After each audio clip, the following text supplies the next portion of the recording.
నమస్తే, welcome to Suman TV. నేను మీ విష్ణు. ప్రస్తుతం నాతో పాటు certified financial planner and money purse పుస్తక రచయిత శ్రీ వంగా రాజేంద్ర ప్రసాద్ గారు ప్రస్తుతం నాతో పాటు ఉన్నారు. వారితో మాట్లాడదాం. సార్ నమస్తే. సార్ నమస్తే విష్ణు గారు. రాజేంద్ర ప్రసాద్ గారు, మూర్ఖులు ఇల్లు కట్టుకుంటారు, తెలివైన వాళ్ళు ఆ ఇంట్లో అద్దెకుంటారు. సో ఇది నేను ఒక దగ్గర ఈ సామెత చదివాను. ఏంటి అసలు దీన్ని ఎలా అర్థం చేసుకోవాలంటారు? ఈ సామెతని దీంట్లో ఉన్న ఆంతర్యం ఏమిటి అసలు?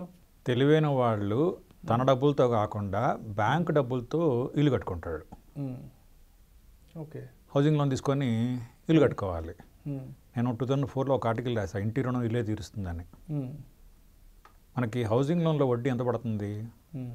8 to 9 పడుతుంది. హౌసింగ్ మన ధరల ప్రతి సంవత్సరం పెరుగుతున్నాయి కదా, ద్రవ్యోల్బణం అంటాం. ఇన్ఫ్లేషన్ అంటే వాడు 100 రూపాయలు దొరికే వస్తువు 1 year తర్వాత 109 రూపీస్ కానీ దొరకట్లే. హౌసింగ్ లోన్లో 100 రూపాయలు లోన్ తీసుకొని 109 రూపీస్ కడుతున్నావు. నువ్వు జీవో నుంచి కట్టింది ఏం లేదుగా. ఫస్ట్ 5 ఏళ్ళే హౌసింగ్ లోన్ తీసుకుంటే నీ డబ్బులు నువ్వు కడతావు. తర్వాత మంచి అద్దె వచ్చే ఇల్లు కొనుక్కుంటే ఆ ఇల్లే ఇంటి రుణం తీరుస్తుంది. నా ఆర్టికల్ ఇంటి రుణం ఇల్లే తీరుస్తుంది నా ఆర్టికల్ చదివి కొన్ని లక్షల మంది ఇల్లు కట్టుకున్నారు. అందుకని తెలివైన ఎప్పుడు కూడా సొంత డబ్బులతో కట్టుకోకూడదు. సొంత డబ్బులతో ఎవడైనా కడతాడండి. అంతే, బ్యాంక్ డబ్బులతో కట్టుకుంటే మజా వేరు కదా. Okay okay. దానికి ప్లాన్ కావాలి. బిజినెస్ చేసేవాళ్ళు ఉన్నారు, ఇంకా సర్టిఫికేట్ ఫైల్ చేయండి. శాలరీ ఎంప్లాయీస్కి శాలరీ సర్టిఫికేట్ని బట్టి చేసుకోవచ్చు. తర్వాత చాలామంది పొదుపు చేయాలనుకుంటారు, కానీ ప్రాక్టికల్గా కుదరదు. ఏదో ఖర్చులు గుర్తొస్తాయి. Housing loan is a forceful saving scheme. నేను 14 lakhs పెట్టి ఇల్లు కొనుక్కున్నాను. దాని వాల్యూ పెరిగి దాదాపు 60 లక్షలు అయిపోయింది. నా ఈఎంఐ కట్ అయితే వచ్చింది. ఫస్ట్ 5 ఏళ్ళు కొంచెం ఇబ్బంది అవుతుంది, తర్వాత ఆడుతూ పాడుతూ ఈఎంఐ కట్టేయచ్చు. వచ్చే అద్దెతోటి ఈఎంఐ కట్టేసేయచ్చు. ఇంటి రుణం ఇల్లే తీరుస్తుంది. తర్వాత housing loan is a all in one loan. నేను 14 లక్షలు పెట్టి ఇల్లు కొన్నా, దాని వాల్యూ 60 లక్షలు అయింది. మా అబ్బాయికి ఎడ్యుకేషన్ కావాలంటే బ్యాంక్ ఇస్తాయి కదా, నాకు పర్సనల్ కావాలంటే బ్యాంక్ ఇస్తాయి కదా. నేను ప్రాంప్ట్ కడితే housing loan is a all in one loan. మంచి సిబిల్ స్కోర్ అండి. ప్రాంప్ట్ కట్టుకుంటూ పోతే అవును, బ్యాంకులో పిలిచేస్తాయి. అందుకని మీ సొంత డబ్బులు ఉంటే మొత్తం దాంట్లో పెట్టాలా? హౌసింగ్ లోన్ తీసుకోండి. మీరు ఎక్కడైనా తెలివిగా ఇన్వెస్ట్ చేసుకోండి. Okay okay. So housing loan is a forceful saving scheme. ఇంటి రుణం ఇల్లే తీరుస్తుంది. Housing loan is a all in one loan. Okay. కాబట్టి సొంత ఇల్లు కట్టాలంటే లోన్ తీసుకొని కట్టండి.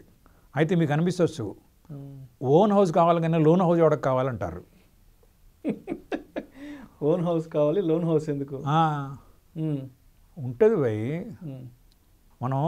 మనం బతికేది మనం క్రెడిట్ వర్తినెస్ని బట్టి బతుకుతున్నామండి. ఇది నువ్వు చెప్తున్నాం కదా, నేను హౌసింగ్ లోన్ తీసుకున్నా. కావాలంటే 95 lakhs హౌసింగ్ లోన్ తీసుకున్నాను నేను. కావాలంటే 2 రోజుల్లో నేను కట్టేయగలను, కానీ తీసుకున్నా. ఎందుకంటే తక్కువ వడ్డీ, ఇన్కమ్ ట్యాక్స్ బెనిఫిట్ వస్తుంది. తెలివిగా డిప్లాయ్ చేయాలంతే. సో ఇన్వెస్ట్ చేయాలంటే ఎన్ని ఆపర్చునిటీస్ ఉన్నాయి భూమి మీద. రియల్ ఎస్టేట్ ఉంది, మ్యూచువల్ ఫండ్స్ ఉన్నాయి, స్టాక్ మార్కెట్ ఉంది, గోల్డ్ ఇన్వెస్ట్మెంట్, గోల్డ్, రకరకాల పెట్టుబడి సాధనాలు ఉన్నాయి. మరి అన్నీ ఉండగా సొంత డబ్బులతోటి ఎందుకు? ఇంకొకటి, మనం గవర్నమెంట్ చెప్పే ఇన్ఫ్లేషన్ లెక్కలు ఎంత కరెక్టో మీకు తెలుసు. ఫుడ్ ఇన్ఫ్లేషన్ బాగా ఉందని చెప్పి ఆ ఇన్ఫ్లేషన్లో ఫుడ్ ఐటమ్ని తగ్గిస్తున్నారు వెయిటేజ్. అంటే ప్రభుత్వ లెక్కల ప్రకారం ఏంటి, ఇన్ఫ్లేషన్ ద్రవ్యోల్బణం తక్కువ అని చూపించడానికి పనికి వస్తుంది. అంతా ఎవరు కావాల్సిన లెక్కలు వాళ్ళు చూపిస్తారు గ్రోత్ చూపించడం కోసం. కానీ రియల్ ఇన్ఫ్లేషన్ 9-10% ఉంటుందండి. మీకు తెలిసిన వాళ్ళు ఉండే ఉంటారు హౌసింగ్లో తీసుకున్న వాళ్ళు. ఫస్ట్లో కొంచెం 5 ఏళ్ళు ఇబ్బంది ఉంటుంది, ఆ తర్వాత మీ జీతం పెరుగుతుంది, ఈఎంఐ మారదు కదా. Forceful savings. తర్వాత ఇంకొకటి, మీరు ఎన్ని కోట్ల ఆస్తి సంపాదించినా మీ అమ్మ మీ ఆవిడ సొంత ఇల్లు ఉంటే ఉన్న తృప్తి ఎన్ని కోట్లు సంపాదించినా రాదు కదా. సో ఇందాక మాటలు అన్నారు మీరు, ఎమోషనల్ అటాచ్మెంటు.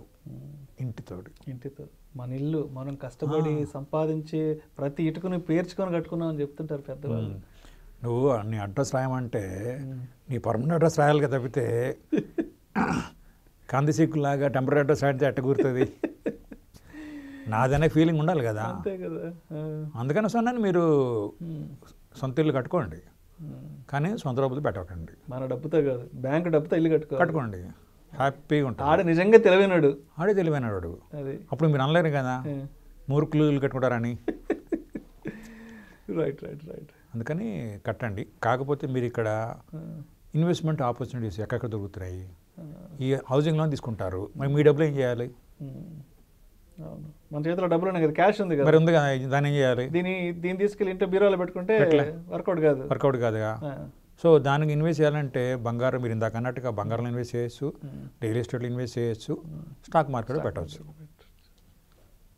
కానీ మీరు చాలామంది ఇంటర్వ్యూ చేశారు కదా, చాలామంది ఇంటరాక్ట్ అవుతారు కదా, బాగా పాపులర్ ఇన్వెస్ట్మెంట్ మార్గం ఏంటి మన తెలుగు ప్రాంతాల్లో?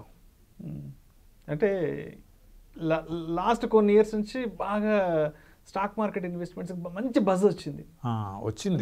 కానీ రావాల్సిన స్థాయిలో వచ్చిందా? అమెరికాలో 50% స్టాక్ మార్కెట్ ఇన్వెస్ట్ చేస్తారు, మన దగ్గర రాలేదు ఇంకా. అవును, రాలేదు. 10% కూడా పూర్తిగా రాలా. లేదు ఇక్కడ 10 లేదు అసలు. ఇంకా ఆస్మాన్ ఫరక్ చాలా చాలా దూరం ఉంది ఇంకా.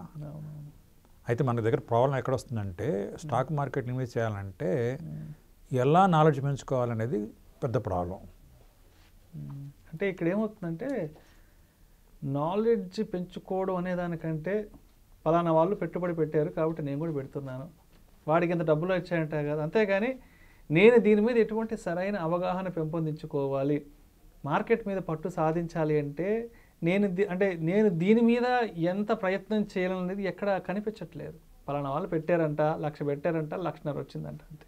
ఇలానే అవుతుంది. అందుకని మనం స్టాక్ మార్కెట్లో రిస్కులు ఏంటి, రివార్డ్స్ ఏంటి, మనం పరిశోధన చేయాలి.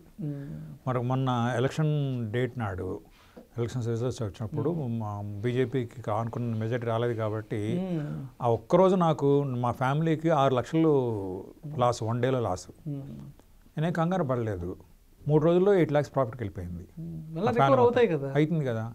నిబ్బరం కావాలి, నిబ్బరం, పేషెన్స్ ఉండాలి, కావాలి. మా మార్కెట్ పడిపోయింది, నా డబ్బులు నేను తీసేసుకుంటానంటే మనం స్టాక్ మార్కెట్ సూటబుల్ కాదు. మనం ఇంకొకటి స్టాక్ మార్కెట్లో ఫస్ట్ చేయాల్సింది ఏంటంటే 5 ఏళ్ల వరకు అవసరం లేని డబ్బులు మాత్రమే స్టాక్ మార్కెట్ ఇన్వెస్ట్ చేయండి, ఒకటి. రెండోది అవగాహన పెంచుకోండి, ప్రతిరోజు చదవండి. అయితే ఇప్పుడు మా చిన్నతనంలో స్టాక్ మార్కెట్ మీద ఇన్ని ఛానల్స్ లేవు, పుస్తకాలు కూడా తెలియదు మాకు, ఇంత నాలెడ్జ్ అవైలబిలిటీ లేదు. కానీ ఇప్పుడు మార్కెట్లో బ్రహ్మాండమైన ఛానల్స్ ఉన్నాయి, బుక్స్ ఉన్నాయి, అవి చదవండి, వినండి. అయితే అర్థం వింటూ ఉండండి, కొన్ని అర్థం కావు. ఇప్పుడు చిన్నపిల్ల భాష అట్లా నేర్చుకుంటుంది, వింటూ నేర్చుకుంటుంది. స్టాక్ మార్కెట్లో కూడా మీరు వింటూ వెళ్ళండి, కొన్ని అర్థం కావు అయినా వినండి. రోజు బిజినెస్ ఆర్టికల్స్ చదువుతుండాలి, రోజు వార్తలు వింటూ ఉండాలి. కొన్ని అర్థమైనట్టు ఉంటుంది, కొన్ని అర్థం కానట్టు ఉంటాయి, అయినా వినండి. Over a period. ఇదేం రాకెట్ సైన్స్ కాదు, కామన్ సెన్స్ చాలు. మీరు గొప్ప తెలివితేటలు ఉన్నోళ్ళేం అక్కర్లేదు. టైటన్ వాచ్ బ్రహ్మాండంగా పని చేస్తుంది, కొనేసాము, బ్రహ్మాండ లాభాలు వచ్చినాయి. మేము బ్రూ కాఫీ తాగేవాళ్ళము, తర్వాత కొన్నాళ్ళకి కాంటినెంటల్ కాఫీ టేస్ట్ బాగుందనిపించింది, కాంటినెంటల్ కాఫీ షేర్స్ కొనేసా, లాభాలు అమ్మేసా. దీనికి పెద్ద తెలివితేటలు గొప్ప అనాలిసిస్ అక్కర్లేదు కదా. టాటా కార్లో వెళ్తుంటాము, టాటా కంపెనీలో పెట్టుకోవచ్చు, అంతే. స్టేట్ బ్యాంక్లో అకౌంట్ ఉంది, స్టేట్ బ్యాంక్లో ఇన్వెస్ట్ చేసుకోవచ్చు. ఇప్పుడు మీకు మొన్న స్టాక్ మార్కెట్ రిజల్ట్స్ వచ్చిన రోజు, అంటే ఎలక్షన్ రిజల్ట్ వచ్చిన రోజు ఒకే రోజు చెప్పాను, ఒకరోజు 6 లక్షలు లాస్ వచ్చింది నాకు, మా ఫ్యామిలీకి. నాకు వరీ కాలేదు, ఎందుకంటే 3 రోజులు ప్రాఫిట్ వచ్చింది. ఎందుకంటే చంద్రబాబు నాయుడు గారు మద్దతు ఇచ్చారు కదా, దాంతో మార్కెట్ ఒక గంటలో ఫుల్ రికవర్ అయిపోయింది. అంటే మనం స్టాక్ మార్కెట్ ఇన్వెస్ట్ చేయాలంటే ఫైనాన్షియల్ అనాలిసిస్ కావాలి, పొలిటికల్ అనాలిసిస్ కావాలి, ఎకనామిక్ అనాలిసిస్ కావాలి, ప్లస్ వాతావరణం కూడా అనాలిసిస్ చేయాలి. అంటే మన కళ్ళ ముందు ఏది ఉందో చూస్తూ ఉంటే చాలండి. చాలామంది చెప్తుంటారు మీలాంటి ఎక్స్పర్ట్స్, నువ్వు రోజు ఏ పేస్ట్ అయితే వాడుతున్నావో ఆ కంపెనీలో ఇన్వెస్ట్ చేసుకో, ఏ కార్లో వెళ్తున్నావు ఆ కంపెనీలో ఇన్వెస్ట్ చేసుకో, నువ్వు ఏ బ్యాంక్ వెళ్తున్నావు ఆ బ్యాంక్లో ఇన్వెస్ట్ చేసుకో, కాకపోతే బిస్కెట్లు ఏంటో ఆ బిస్కెట్ కంపెనీలో ఇన్వెస్ట్ చేసుకో. కాకపోతే నువ్వు ఏ కంపెనీ ఇన్వెస్ట్ చేయాలో డిసైడ్ చేసుకో, కానీ ఏ రేట్లో ఇన్వెస్ట్ చేయాలన్నది కీలకం. ఇంకొకటి, స్టాక్ మార్కెట్లో మీకు లాస్ రాకుండా ఉండాలంటే స్టాక్స్లో ఇన్వెస్ట్ చేయకండి, కంపెనీలో ఇన్వెస్ట్ చేయండి, బిజినెస్లో ఇన్వెస్ట్ చేయండి. బిజినెస్లో ఇన్వెస్ట్ చేశారనుకోండి, స్టాక్స్లో పడతాయి లేస్తాయి స్టాక్స్ రేట్లు, కానీ బిజినెస్ లాంగ్ టర్మ్ కదా. మీరు ఒక స్టాక్ కొన్నారంటే ఆ బిజినెస్లో ఇన్వెస్ట్ చేస్తున్నట్లు లెక్క. ఫర్ ఎగ్జాంపుల్ మీరు హోటల్ స్టార్ట్ చేశారండి, కోవిడ్లో హోటల్ బిజినెస్ బాగా దెబ్బతిన్నాయి కదా. మీరు బిజినెస్లో ఇన్వెస్ట్ చేసినప్పుడు మీ అవుట్లుక్ ఏముంటుంది, ఆ రోజు లాభాలు రాలేదని చెప్పి మూసేస్తారా? మీరు ఇన్వెస్ట్ చేసింది లాంగ్ టర్మ్ కోసం కదా బిజినెస్. సో బిజినెస్ ఇన్వెస్ట్ చేసిన వాళ్ళు ఎప్పుడూ కూడా లాంగ్ టర్మ్ ఆలోచిస్తారు. సో స్టాక్స్లో ఇన్వెస్ట్ చేయకండి, బిజినెస్లో ఇన్వెస్ట్ చేయండి. డిఫరెన్స్ చాలా ఉంది. రేట్లు ఒడిదుడుకులు ఉంటాయి, పెరుగుతాయి తరుగుతాయి, కానీ బిజినెస్ ఇన్వెస్ట్ చేసిన వాడు ఈ బెంబెలెత్తి పోడు. ఈరోజు పడిపోయింది 15 లక్షల కోట్ల ఆవిరైపోయింది, ఈ హెడ్డింగ్లు చూసి తలబద్దలు కొట్టుకోడు. బిజినెస్ ఇన్వెస్ట్ చేయండి, అప్పుడు ఖచ్చితంగా.